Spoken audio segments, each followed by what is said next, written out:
My name is Emma, and I never expected the events of that fateful Monday to change my life forever.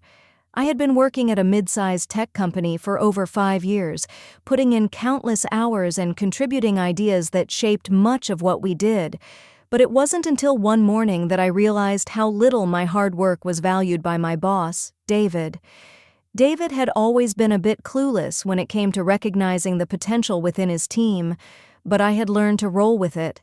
I kept my head down, did my job, and focused on the innovative projects I was passionate about. But that Monday, everything took an unexpected turn.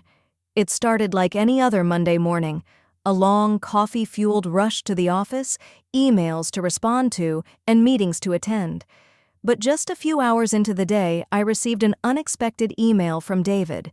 The subject line read, "Urgent, meeting in my office." A sinking feeling hit my stomach as I opened the email. There was no context, no explanation, just a time and a place for a meeting. I had worked with David long enough to know that urgent usually meant something important was coming down the pipeline, but I didn't expect this. I knocked on David's office door, and he called me in with a distracted tone, barely looking up from his laptop. "Emma, sit down. I need to talk to you about something important." He sounded tired, frustrated, like he was already over the conversation. I took a seat across from him, trying to mask the growing anxiety in my chest. The words I heard next were something I never expected. "I'm going to have to let you go," David said bluntly, not even bothering to look me in the eye. "The company is restructuring, and frankly, we need to make some cuts. You're just not a good fit for the direction we're going." The shock hit me like a punch to the gut. I sat there, stunned, unable to speak for a few seconds. I had poured my heart and soul into this job, worked tirelessly to create innovative solutions, and this was how it ended. Just like that? I had 1,000 questions racing through my mind. What had I done wrong? Was my work not good enough? But before I could gather my thoughts, David continued, "I've already spoken with HR and they'll handle the details. You'll be escorted out of the building shortly." He was dismissing me like it was no big deal, like I was just another employee who hadn't made the cut. But what he didn't know, what he couldn't have possibly known, was that I had something he had completely overlooked. I had something that could turn the tables, something that would make this Monday a day he would never forget. The system patent I held, the one I had developed quietly on my own over the past year, was worth far more than the job I was losing. And David had no idea. I took a deep breath and calmly nodded. "Understood," I said, standing up. "But before I leave, there's something I need to tell you." David didn't look up from his computer, his attention already back to whatever had been distracting him before I walked in. He had no idea that the patent I held was the very key to the future of the company, and that by firing me, he had just sealed his own fate. As the ceremony ended and our daughter Isabella took her graduation pictures with her friends, I stood at the back of the room, trying to process what had just happened. Jason's words hung in the air like a thick fog. "I'm leaving you." Those words replayed in my mind over and over again, each time carrying more weight. I couldn't believe it. How had we come to this point? This was supposed to be a joyous day, a celebration of our daughter's accomplishments, not the moment our marriage fell apart. I turned around, fighting the tears that threatened to spill, and found Isabella. She was standing with her friends, smiling, posing for pictures. But when she saw me, the smile quickly faded. I could see it in her eyes. She knew something was wrong. I approached her carefully, trying to keep my composure. I had to be strong for her. "Isabella," I said softly, placing my hand on her shoulder. She turned to me, her expression filled with confusion and concern. "Mom." "What's going on? You don't look okay," she said, her voice quivering slightly. The hurt in her voice stung, but I couldn't let it break me. "I'm fine, sweetheart," I said, forcing a smile that I hoped would reassure her. "Your dad, he just needs some time to think." But even as I said the words, I knew they weren't true. Jason had made up his mind, and I was standing in the wreckage of everything we had built together. How could he do this now? How could he do this to us? to our daughter on the happiest day of her life. "Mom," Isabella said, her voice more insistent now, "I know you're not okay. What happened? What did Dad say?" I paused, struggling to find the right words. I didn't want to burden her with this, but the pain and anger inside me were too much to hide. I took a deep breath and finally said, "Your dad is leaving. He said he wants out of the marriage." Her eyes widened, her lips trembling as if she was trying to hold back her own tears. "But why? What happened?" "I don't understand, Mom." I could see the confusion and sadness on her face, and it shattered my heart. How could I explain this to her? How could I make her understand that this wasn't her fault, that the dissolution of our family was not because of anything she had done? I wrapped my arms around her, pulling her into a tight hug. "Sweetheart, this is about your dad. He has his reasons, and sometimes people make decisions we don't understand. But I need you to know, this is not about you. You didn't do anything wrong. We're going to be okay." But even as I reassured her, I couldn't shake the feeling of betrayal that was consuming me. I had given everything to that man, sacrificed so much of myself for the sake of our family, and now, this was how it ended. Not even a conversation, just a decision made in front of our daughter, on the day that was supposed to be a celebration. Jason hadn't just broken my heart, he had broken the trust of our family, the one thing that had kept us together all these years. I couldn't let this go on any longer. I looked at Isabella, wiping away the few tears that had fallen, trying to gather myself. "Come on, let's get through this day. This is your moment. You've worked so hard for this, and no matter what, we will celebrate you." She nodded, though I could tell she was still hurting, and as we stood together, watching the others take pictures and laugh, I knew one thing for certain. I wasn't going to let Jason's actions ruin my daughter's day. I wasn't going to let him ruin her future. I would protect her and I would fight for us. This wasn't over. This was just the beginning. After Jason's announcement, I felt a wave of shock and disbelief wash over me. This couldn't be happening. Not today, not at Isabella's graduation. But as I stood there, trying to process his words, I realized something that snapped me out of my foggy state. I had been living for him for so long, putting his needs and desires above mine. But this was different. This was my moment, and I was not going to let him take it away from me, not now. Not in front of our daughter, not in front of everyone who had gathered here to celebrate her achievements. I turned toward Isabella, who was standing by the side of the room, her face pale with shock. I walked toward her and, in that moment, I could see the tears welling up in her eyes. She was a young woman about to begin her own journey, and her father, her hero in so many ways, had just shattered that illusion. I could see her struggling to understand what was happening. She didn't deserve this pain. "Sweetheart," I said softly, taking her hands in mine. "Look at me. None of this is your fault. Not ever.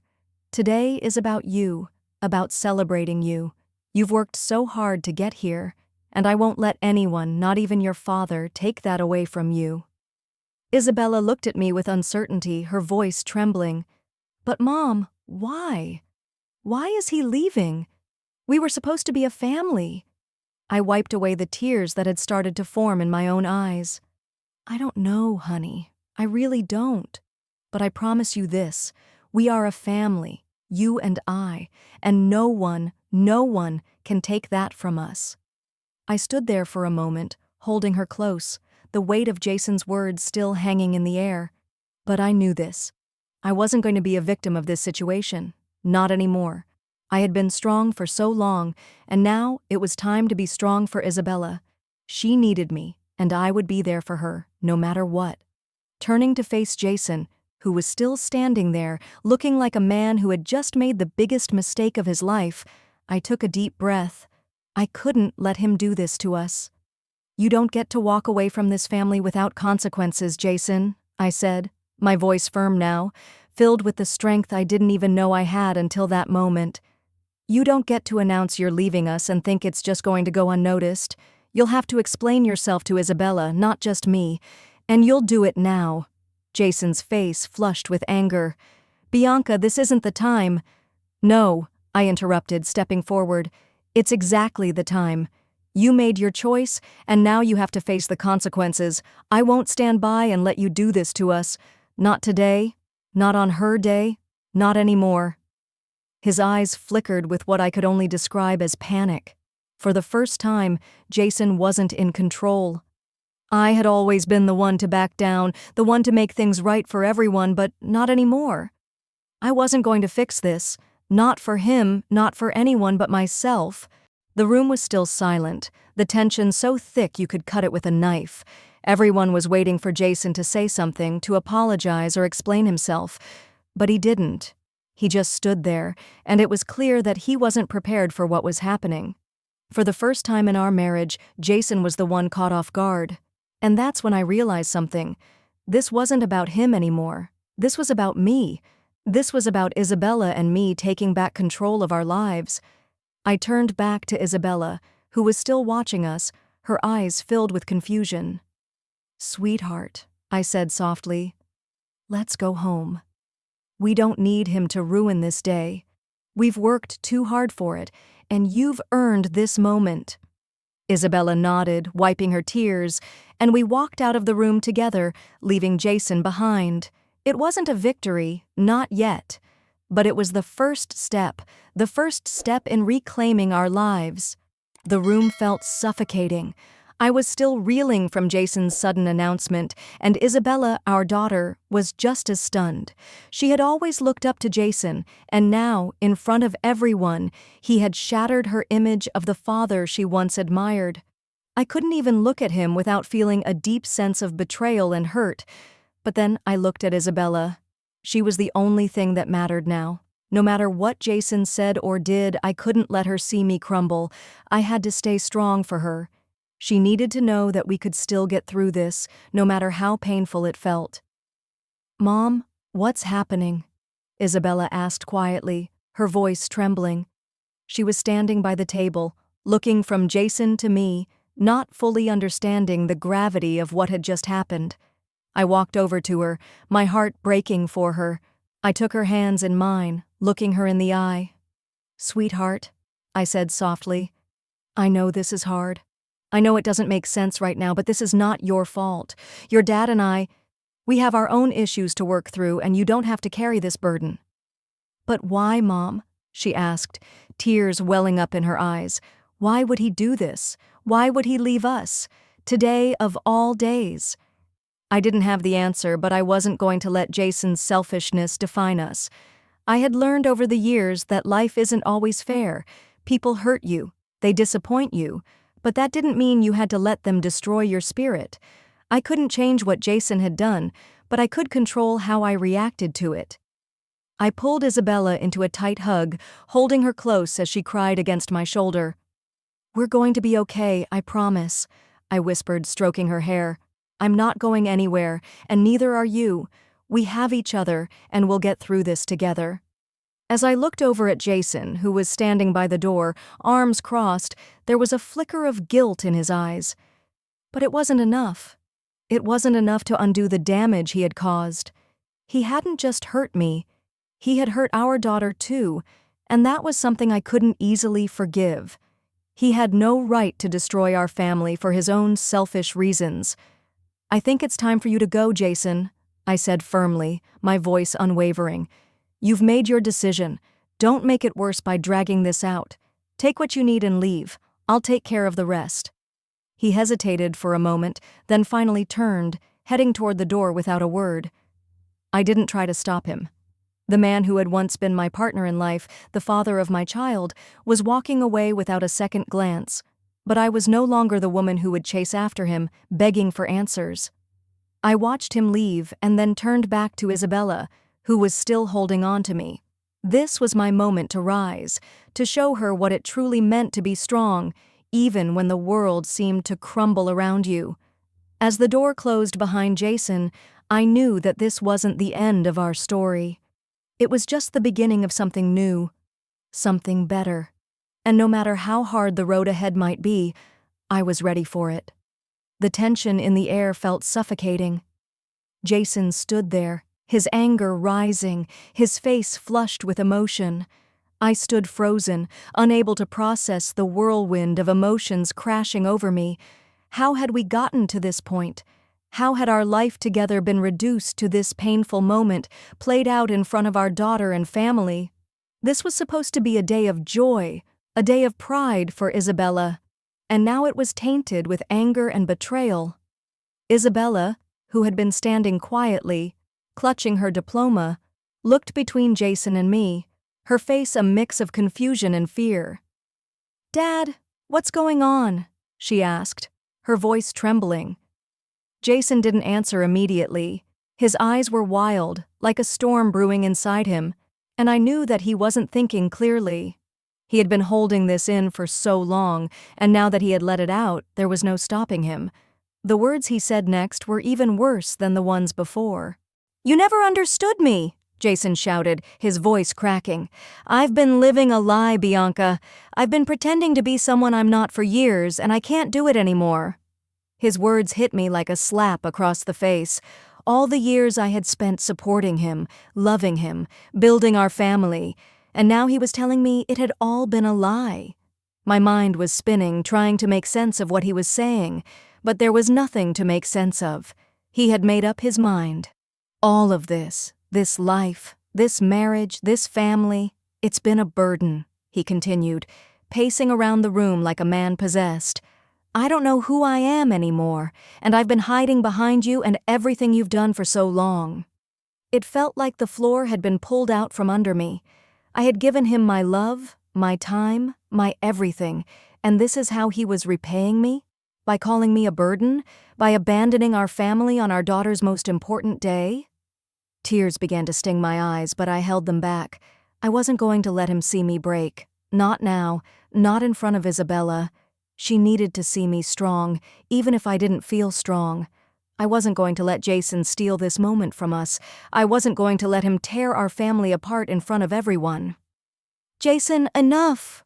I finally managed to say, my voice rising, a mix of anger and hurt. "You want to walk away from us? Fine, but do not drag our daughter into this. This is between you and me, not her." Jason's face faltered for a moment. For the first time, he looked as if my words had struck him. But then his anger flared again, and he started pacing even faster, his mind clearly elsewhere. Isabella stepped forward, her voice small but filled with courage. "Dad, please don't do this," she said. "We've been through so much together. You can't just leave like this." Jason stopped in his tracks, the force of her words momentarily stopping him in his tracks. I saw him hesitate, his face full of guilt for the first time. But before he could respond, I stepped between them. "I'm done, Jason," I said, my voice steady and final. "You don't get to make this about you. You don't get to destroy everything we've built. If you want to leave, that's your choice. But don't think you're taking away my strength. Don't think you're going to break me."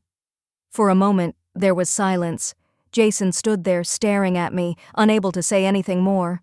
Isabella was looking up at me, her eyes wide with a mix of shock and admiration. For the first time in a long while, I felt in control.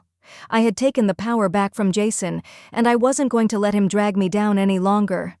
"I'm not going to beg you to stay," I said calmly, taking a step back. "But I won't allow you to tear us apart. Not now. Not ever." Jason opened his mouth to say something, but I stopped him with a single gesture. "Don't bother," I said. "You've already made your decision. The door is behind you." Jason stood frozen for a moment, looking at me, then at Isabella. Then, without another word, he turned and walked out of the door, leaving us standing there in stunned silence. Isabella and I stood there for a while, the silence between us heavy but filled with unspoken understanding. I had stood my ground. I had taken control of the situation, and now, with Jason gone, it was time to focus on what really mattered: our family, our strength, and our future. The room was filled with stunned silence, broken only by the rapid beating of my heart. Jason stood there, his face a mask of frustration and confusion. I could feel the weight of every second in the room pressing down on me. This wasn't just about his announcement.